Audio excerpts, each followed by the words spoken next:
नमस्कार, मैं डॉक्टर शरद Malhotra, consultant gastroenterologist Delhi से आप सबको संबोधित कर रहा हूं।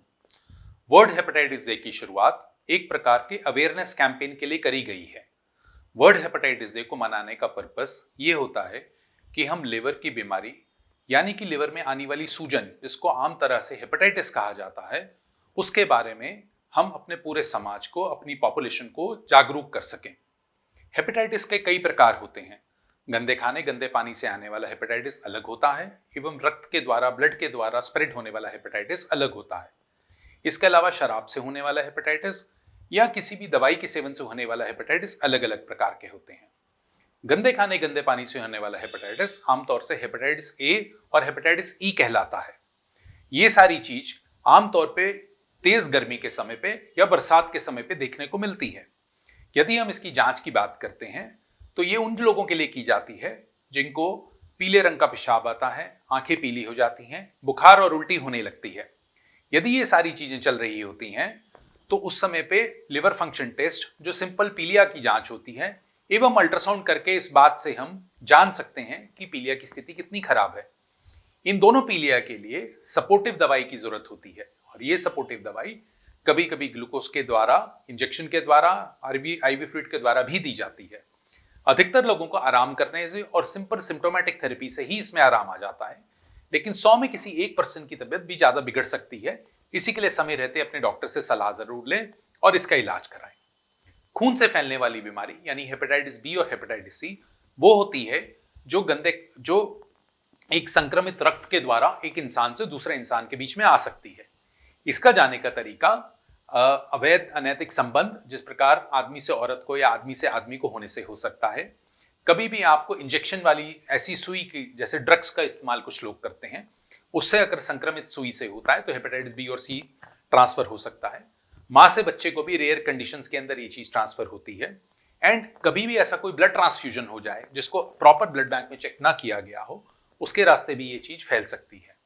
हेपेटाइटिस बी और हेपेटाइटिस सी का इलाज संभव है।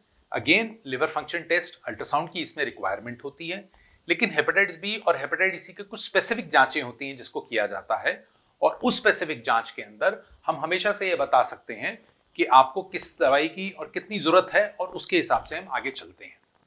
ये दोनों बीमारियां अपने आप में समय रहते यदि कंट्रोल होती हैं तो अच्छी होती हैं, नहीं तो आगे जाके लिवर को खराब करना, लिवर की फेलियर करना एवं लिवर का कैंसर करने में ये नंबर 1 वजह बन सकती हैं।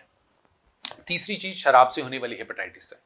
हम जानते हैं कि सामाजिक रूप से अल्कोहल या शराब को लेने की एक तरह की एक्सेप्टेंस बन चुकी है, लेकिन एक्सेस में होने वाली शराब का सेवन लिवर को कमजोर कर देता है और लिवर को खराब कर देता है।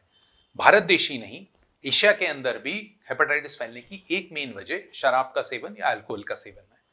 समय रहते यदि इसका पता चल जाए या उस पर कंट्रोल पाया जा सके तो उससे हम लिवर को खराब होने से बचाया जा सकता है।